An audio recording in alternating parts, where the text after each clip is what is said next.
Assalomu alaykum, tordagi barliq roman anglag'uvchi do'stlar. Biz faxrli yozuvchimiz Xolida Isroil yozgan Altun Kesh romanini o'qishni davomlashtiryapmiz.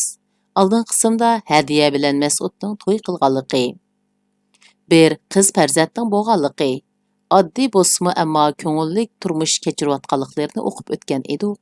Endi davomini o'qiymiz. Shu yillarda biz pul yig'ib kiyim tikish mashinasi setib oldik. Tugmamni qadab kiyishnimi tez ko'radigan men kiyim tikish mashinasida qizimning ham o'zimning ich kiyimlarimni, parda, yostiq, kirliklarni tikishni o'rgandim. Mas'ud yaxshi ko'radigan lag'man bilan go'shtonni o'xshitib etadigan, o'pka hisibni o'zim yolg'iz quya oladigan bo'ldim. Men endi ilgirki quruq xiyol va aslima qo'yinda yashaydigan g'amkin qiz emas.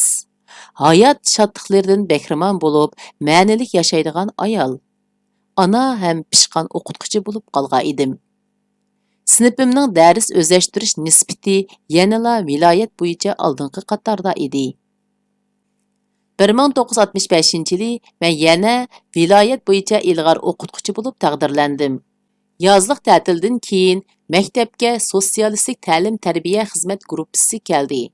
Ularning asosiy vazifasi maktab rahbarligini, o'qituvchilar qo'shinini va moliyani tekshirib tartibga silish ekan. Demak, rahbarlikdan tortib o'qituvchi, ishchi xizmatchilargacha bir-birlab tasqilib algakdan o'tkaziladi ekan. O'tmay qolganlarga chora ko'riladi ekan yoki yo'tkitib etiladi ekan. Ko'p qism o'qituvchi bo'libmi yeshicho'ng, sinfi tarkibi yuqori, oz-to'la masalasi bor o'qituvchilar dakka-dukiga tushib qoldi. Ularning ba'zilari atdigan oqshomlari maktab rahbarlarining uyi atrofida cho'rgilaydigan bo'lib qilishdi. Chunki nimalar degan bilan oxirgi hisobda yanala maktab rahbarlarining gapi gap bo'ladi. Rahbarlikning bahosi yaxshi bo'lsa, xizmat gruppasidagilarmi ortiq bir narsa deyolmaydi. Bu hammaga ayon ish. Yana bir tarafdan mudir, muavin mudirlarmi o'qituvchilar bilan bir-birlab so'zlashib, o'z mudofaasini kuchaytirishning ko'yiga tushgan edi. Bir kuni mudir meni ishxonasiga chaqirtib, bir chetda o'tirg'izib qo'yib, meni rosa maqtadi. Maqtab bo'lib, "Rost gapni qilmasak bo'lmaydi. Siz garchi yaramliq o'qituvchi bo'lsingizmi, ba'zilarning sizga fikri bor. Ular sizni oq mutaxassislashish yo'lini tutgan, qizillashish bilan kori bo'lmadi" deydi ekan. Ularning fikricha o'quvchilaringizga Xiu Jingjuini, burjuaziya yozuvchilarining asarlarini targ'ib qildi ekansiz. Shundoq asarlarni o'qib kelishni topshiriq qilib o'rinlashtirdi ekansiz. Meningcha, bundoq mingiversangiz ilg'orlik nomingizla emas, maktabdagi o'rningizni saqlab qilishingiz mutas. Bu gaplar sirtqa yeyilib ketguncha o'qitish usulingizni o'zgartib, yo'lingizni to'g'rilasangiz, bu qitimqi o'tkaldan o'tib olishingizga mana men kepil. Agar o'zim bilganni qilaman desangiz, umumiy ixtiyoringiz. Bu yolg'iz mening fikrim emas, rahbarlikning fikri, dedi. Nimani o'zgartman? Men darslikdan ko'rsatilgan foydalanish materiallardan chatnimidim. Men rais Mavzudongning 3 asrini, she'rlarini, Lushunning hikoya felyetonlarini, Liu Beiyu, Zhang Kejilarning asarlarini yaxshi o'tyapman. Shu qatorda Maksim Gorkiyning Bo'ronqush qo'shiqini o'tdim. Ham o'quvchilarga uning Danko degan asarini o'qib kelishni topshirdim. Acaba u proletariat yozuvchisi emasmi? U Xiu Jingjuyichilarning davrining emas, Lenin, Stalinlar davrining yozuvchisi, dedim. Aniqki, u Gorkiyning kimligini, qaysi davrda yashaganligini bilmaydi. U birdilla duduqlab, chiroyimga chekchiyib bir qarvatida qop-qora bo'lib, oldimdagi ustalni qattiq mushladi. "Nima u? Gorki degan? Bu degan Jungo? Jungo! Ajnabilarning narsalarni o'tishingizga ruxsat yo'q. Bu degan rahbarlikning o'rinlashtirishi. Bildingizmi? Rahbarlikning. Maktab rahbarligi deganlik, partiya rahbarligi deganlik. Undaqda siz partiya o'xshamamsiz. Bu, shundoq deyishkim bo'ladi. Chunki agar sizning fikringizga qo'shilmasam, partiyaning gapini anglamagan bo'lamdi men? Albatta shundoq. Biz yana Mahmud To'xtimi bor. Biz partiyaning maktabdagi vakili. Mening gapimni anglamasangiz, albatta partiyaning gapini anglamagan bo'lasiz. İki putungiz bir o'tikka tiqiladi degan gap. Siz partiya emas. Siz bir soat darsnimi o'nglab o'tolmaydigan, kommunaga berib atrat boshliq bo'lishqila yaraydigan odam. Hey xotin, og'zingni yom. Xat to'xta. Sen badbaxtning ko'rgiligini ko'rsatmaydigan bo'lsam, ko'rgiligimni ko'rgidek nim gunoh qiptiman. Mening o'qitish metodim yaxshi bo'lg'achqa, o'quvchilarning dars o'zlashtirish nisbati viloyat bo'yicha yuqori. Mening bolalarim siyosiy faoliyatlarda aktiv, axloqli, intizomchan, tozlikqa rioya qiladi. Aktiv badanchilik turdi. Men bolalarim uchun qo'limdan kelganning hammani qilyapman. Siz meni ilhomlantirmoqda yo'q, yomon niyat, ko'rolmaslarning gapiga ishonib, menga bism ishlatyapsiz. Bu bir rahbarning qildigan ishimi? U menga ta'tir qarab bilib, ishxonaga qandaqdir bir ish bilan kirgan Mahmud To'xti bilan paranqqa tushib ketdi. Men Mahmud To'xtining huduqib, o'g'irliqcha qarashlaridan bir yomonlikni sezgandek bo'ldim. Tushdan keyin ilmiy mudirning yiniga kirdim. Uningmi bu ishlardan xabari bordek qiladi. U menga qarab beshini chayqab, "Hey, Hadiya xonim, hey Hadiya xonim. Bir bolalikmi bo'ldingiz? Oilangiz, bolangiz uchun bo'lsa-mu, o'ylab gap qilsangiz bo'lmasmidi? Hech bo'lmasa, sukut qilsangiz bo'lmasmidi? Ishingizni ming tasda o'nglab tursak, siz mushundaq buzib tursangiz, bizmi bir narsa deyishga amalsiz qolamiz emasmi?" deb koyib ketdi. "Qanday qilaman, Saud aka? Mening xo'yim ana shundoq ekan. O'zimni besib olay desam-mu, besib ololmaydi ekanman. Op-oshkora turgan nohaq gapga javob qaytara olmay jim tursam, nafsim bo'g'ilib o'lib qoldigandek azoblanadi ekanman. Men siz kutgan yerdan chiqolmadim.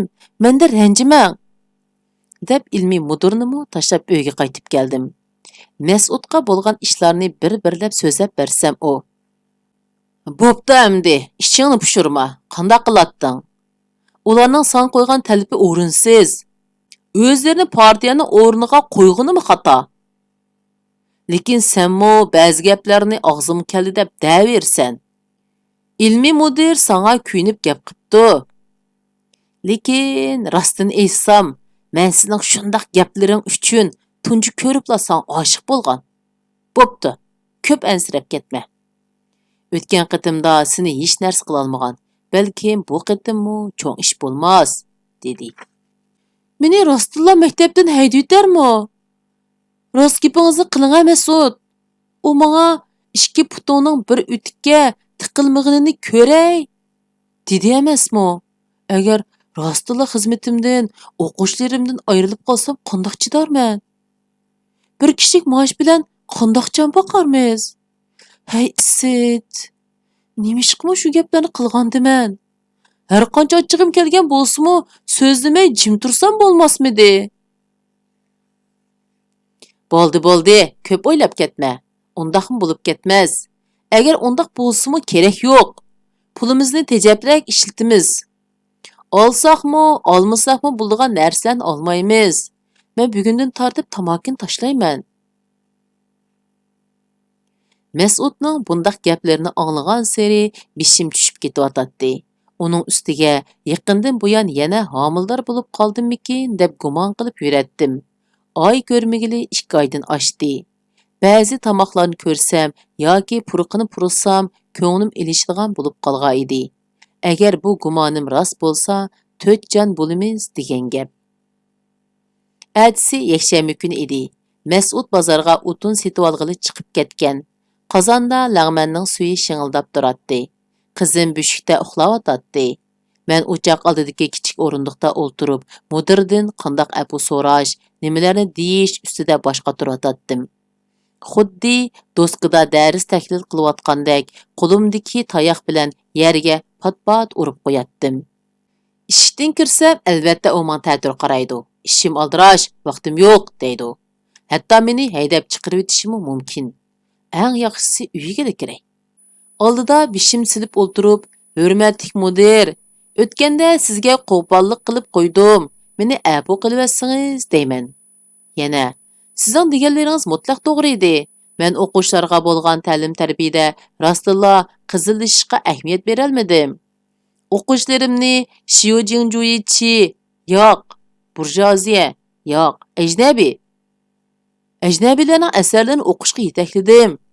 Men o'quvchilarga erkinlikni bek ko'p berib etib, darsxonani bozorga aylantirib etdim. Buningdan keyin tanqidingizni qabul qilib, dono ta'limingizda o'qitish metodimni tubdan o'zgartib.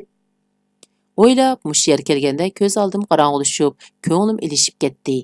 Ko'zimni yumib bir bas o'ltirib birdilla, "Yo'q, yo'q!" deb to'g'ladim. Qo'limdagi tayoqni ushtib tashlab etdim. O'z-o'zimga so'zlayotgandek, "Men unda qila olmayman. Men unda qila olmayman. Chunki men xato qilmadim.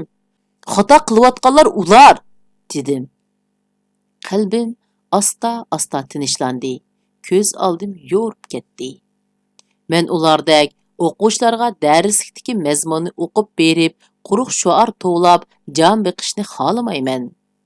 Til adabiyot degan odam tarbiyalashning asosi. U o'quvchilarga ana tilini, uning boyligini, go'zalligini, sehriy kuchini o'rgatib qolmay, tafakkurning bepoyoligini his qildiradigan. Balalarning aqlini, tasavvur kuchi va ijodchanligini urg'utadigan bir fan. Men do'stga oldiga chiqib, menga umid bilan tikilib turgan qora ko'zlarga yuzinib turganimda, kallamga to'lib ketgan o'y fikr, tasavvurlarning na'dan keldiganligini bilmayman. Men azaldan o'quvchilarimga "Jim o'ltiringlar, darsni ko'ngil qo'yib anglanglar" degandek so'zlarni qilib boqmagan. Men o'zimni unutib so'zlayotganimda sinf ichida tiriq qilgan ovoz anglanmaydi. Hech kim uxlab qolmaydi. Biz ana tilimizning sehrli qanotlarida tafakkurning, tasavvurning, hissiyot va aql farosatning yuksakligida birlikda parvoz qilamiz. Men ularga yuksaklikka o'rlashning yo'llarini bir-birlab o'rgataman. Ularni kitob o'qishga, atrofga nazar silishga, har xil nuqtadan o'ylanib fikr qilishga yetaklayman. Men azaldan biror o'quvchini e'tiborlab, yana birini kamsitmayman. Ular dars bilmaganligi uchun faqat o'zimni ayblayman. Ularning har biri bir yulduz. Faqat ularni qanday chaqnatishni bilish kerak. Men har bir soatlik darsimni har xil mijoz, har xil saviyadagi hamma bolaga ilhom bera oladigan qilib o'tishni bilaman. Eng jimg'ur mo'rmaslarni gapdonlarga aylantirib etalayman. Faqat metodim orqaliqla. Men dars o'tsam, yana shundoq o'taman. Boshqacha o'tishni tasavvur qila olmayman. Chunki men bir o'qituvchi. Men ashu bolalarning yoshlik bahoriga, odam bo'lishiga, hatto hayotiga qarzdor. Men vijdonimga yuz kelolmaydigan ishni qilgandan qilmaslikni afzal ko'raman. Mas'ud o'tunchini 4-5 eshakka ortilgan o'tini bilan boshlab kelganda, men ashu xiyollarni qilib o'tiratdim. Qarasam, qozonning suvi qaynab tugabdi. O'choqning o'ti uchayladab qopdi. Darhol o'rnimdan turib qozonga suv qo'ydim. O'choqqa ko'mir silib, o'tni ulg'aytdim. Mas'ud ilib kelgan o'tinlar takshi keslangan o'rik o'tini ishkan. O'rik o'tinining o'ti tavliq bo'ladi, deyishatdi. Bozordan bundaq o'tinlarni oson topqili bo'lmaydi. Mas'ud bilan salva tomoqliq o'tinchi odam o'tinlarni oshxonaga akirib qo'ydi. Mas'ud o'tinchining pulini berganda, o'tinchining yadong'u chiroyida minnatdorlik ifodalandi. Mas'ud azaldan bundaq odamlarga pishiqlik qilmaydi. Ammo bundan keyinchi balkim bizmu nomrodlashib, har bir sinfning ustida tik turadigan bo'lib ketarmiz, balkim. Uzun o'tmay maktabda sotsialistik ta'lim-tarbiya 4ni aniqlash harakati boshlandi. Dastlabda aniqlash obyekti men bo'lib qoldim. Dadamning yer egisi ekanligi, Toshkentda o'qiganligi, ajnabiy Shiyu Jingjuyichilarning kitoblarini ko'p o'qiganligim, maktabdagi chog'larimda aksiyatchi drama Oltin kashda muhim rol olganligim, oq mutaxassisni targ'ib qiladiganligim, rahbarlik va partiya tashkili bilan qarshilashganligim menga jinoyat qilib ortildi. Men chidab turolmay. Dadam yer egisi bo'lsa, men partiya tarbiyasida o'sib yetilgan o'qituvchi. Dadam Toshkentda hozir o'qimagan. 1930-yillarda Lenin Stalinning davrida o'qigan. Marksizm, Leninizmni o'gidib kelib, yurtida kambag'allarning bolalarini o'qitgan, dedim. Ular menga to'pilab, o'zini oqlashga urindi, pozitsiyasi qabih degandek jinoyatlarni ortdi va menga 1 yil sinoqda qoldirish jazosini berdi. Demak, bu 1 yil jarayonida rahbarlikning degan yeridan chiqsam, xizmatim asliga keltiriladigan, chiqolmasam xizmatdan haydiladigan bo'ldim. Maoshim to'xtatilib, 36 yuan turmush puli berildi.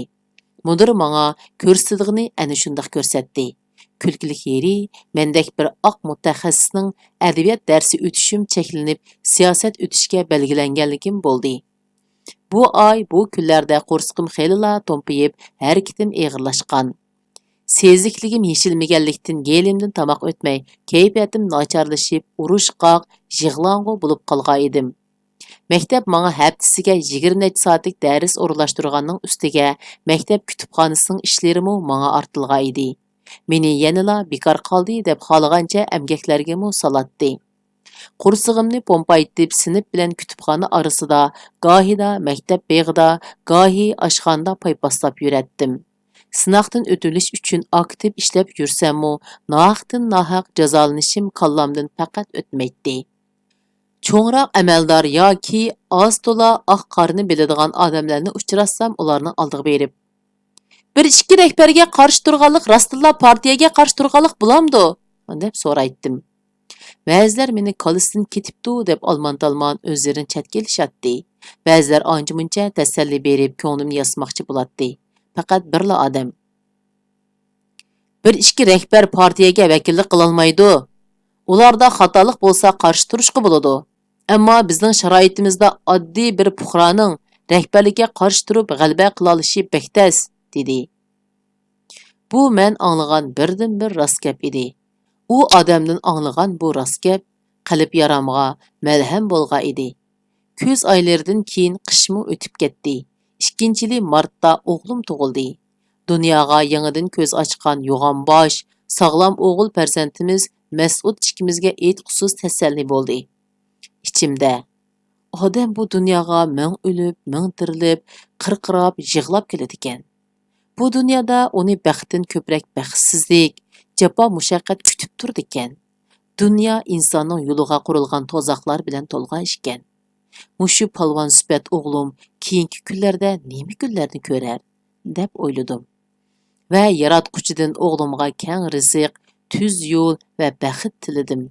Ashu tilaklarim ijobat bo'ldimi yoki jahonning paylidimmi, o'g'lim cho'ng bo'lib dunyoni ko'rdi. Chet elda o'qib pul topdi. Xushal bo'ladiganim u biz ko'rgan kunlarni ko'rmadi. To'g'ut dam ilishini tugutib ishga tushgan kunlarda yangi tayinlangan mudir meni ishxonasiga chaqirtib, menga bo'lgan jazoning nohaq bo'lganligini, jazo bekor qilinib xizmatim asliga keltirilganligini uqtirdi. Bu gaplardan suyunib, jimi ranjish, xafalig'im ko'tarilib ketdi. O'zi talab qilib boshqa bir idoraga yo'tkilib ketgan kona mudirning oldida hatto o'zimni oz-to'la ayblikdakmi sezdim. Shu kuni Mas'ud ikkimiz xo'shallig'imizdan tong otqucha uxlamay paranglashib chiqdik. Tatliq uyquda yotgan bir jup umoq farzandimizga qarab o'ltirib, bir muncha planni tuzishdik. Ammo yaxshi kunlar uzoqqa bormadi. Madaniyat zo'r inqilobining bo'ron chapqunlari yetib kelganda haqiqiy o'yinning amdila boshlanganligini, ilgirki ishlarning faqat bir muqaddima ekanligini his qildik. Endi Keremning voqealiklari keldik. Keremning voqealigi 4-qismi. Yaqindan buyon ko'nglimga dadam e'tiborlab saqlab kelgan hollar tazkirasini tadqiq qilib beqish havisi tushib qoldi. Rostimni aytsam, Saidiya davri she'riyati temisida izlanib yurib, tasodifiy bir fursatda bu kitobda ba'zi zarur ma'lumotlarning borlig'ini bayqab qolgan edim. Shuning bilan Chag'atay yeziqi savodimni mustahkamlagash va to'liqlag'ash, uni hozirgi zamon Uyg'ur tilida ishlab boqmoqchi bo'ldim. Bir tarafdan o'rgangach, ishlash xuddi yig'na bilan quduq qo'lgandek tez bir ish edi. Ammo har bir bat o'rilgancha qilayotgan ishimning ahamiyatiga bo'lgan ishonchim va qizg'inligim ortib bormoqda edi. Bir chog'larda gazetdan Chingizxonning Amerika qit'asidagi pushti haqidagi xabarni o'qiganligim esimda. Darvaqa, Chingizxon va uning o'g'illari qadimi yetganligi zaminda o'zlari bo'ysundirgan xalqning eng go'zal qizlarini amriga olgan. Uning o'g'illari hukmronlik yurgizish davomida yerli xalqlarning madaniyat, urf-odatlarini qabul qilib qolmay, necha 100 yillik o'zgarish ularning genini dunyoning hamma yeriga tarqatgan. Bu naqadar qiziqarli bir hol, ha? Agar dunyodagi ashu xil gen alaylikka ega odamlar bir yerga yig'ilsa, ularda qandoq o'rtoqlik va farqlar bayqilar. Ishlagach ana shunda xiyollarni qilatdim. Bir tal kona lampushka ambarni, tam bo'ylab qator tezitilgan kona sanduq, karvat tagligi, kona gaz o'choq, duxovka, bushuk degandek narsalarni sus yo'rtib turadi. O'tmishga, o'tgan hayotimizning har bir davriga, yaqin kishilarimizning aslimizga bog'langan bu yodgorliklar orasida o'ltirib, xiyol surish, o'qish, yezish mening odatim edi. Bugun ishlagan bir necha bet originalni kitobning orasiga qistirib, latiga o'rab aslidagi joyiga qo'yib qo'ymoqchi bo'ldim. Ammo kitob o'ralgan latini hech nerdan topolmadim.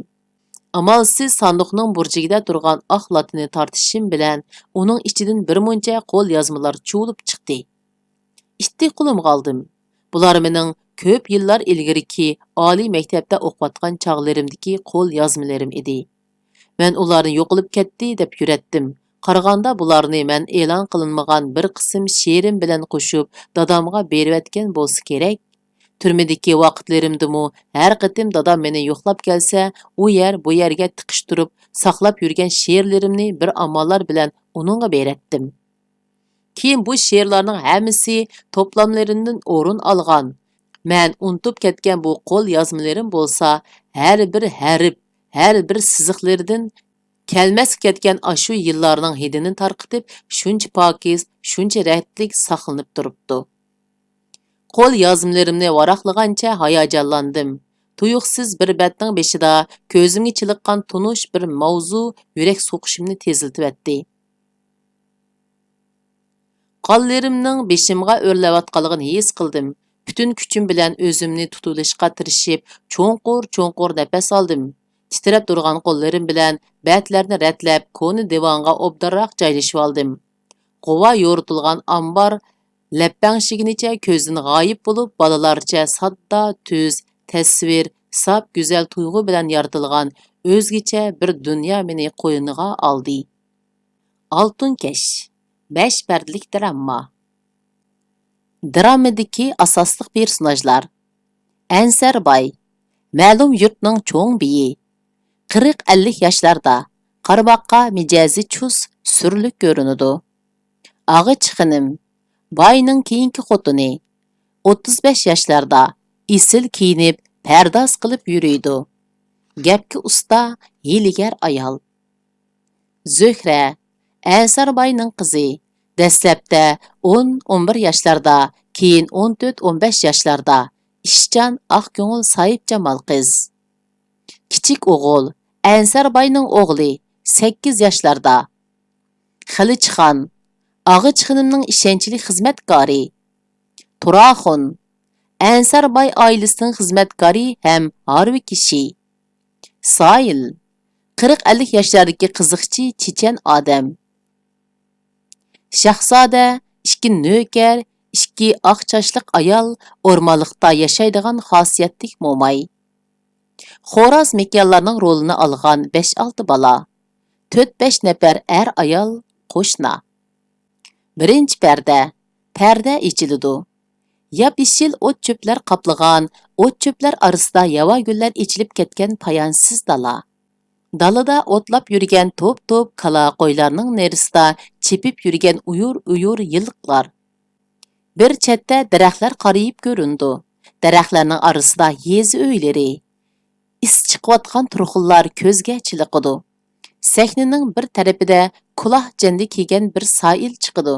Sapaya chilib naqsh aytidi. Yari xuda oldida shahu qada baravar. Kimning yari xudadur, kimning yari altun zar. Altun zarni bir tepib, dünya kezer qallandar.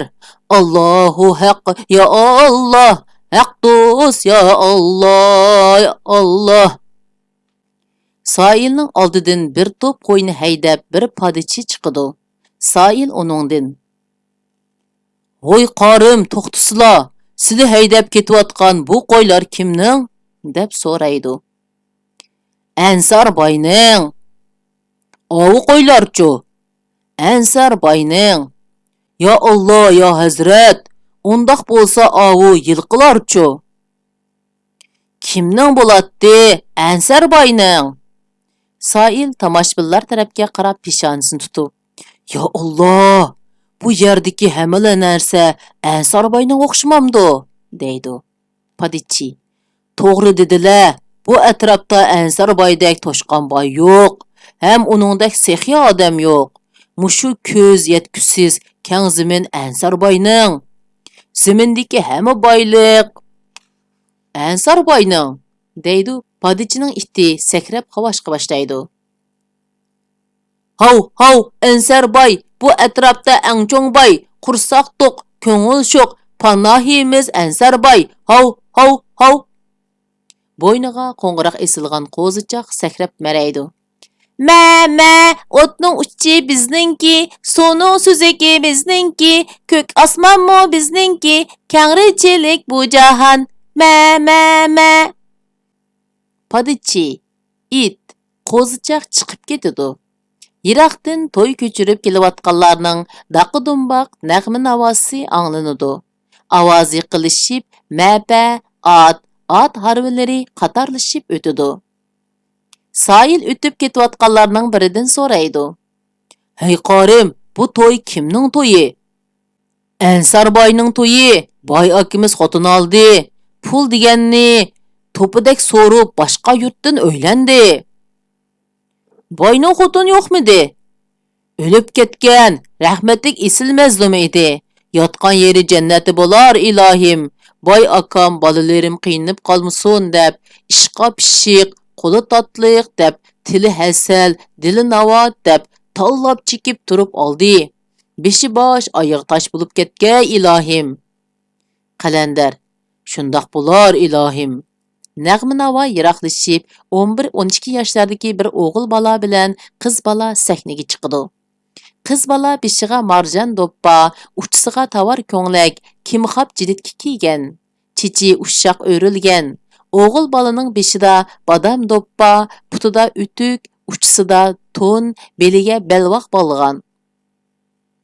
O'g'il ochisidan so'raydi: "Acha, nimishqa harvidan tushib olding? Yur, bizmi harvidagilarga yetishib olayli." "Sen ketavergin, men o'zim minib boraman." Qiz ko'z yishini surtidi. "Acha, nim bo'ldi?"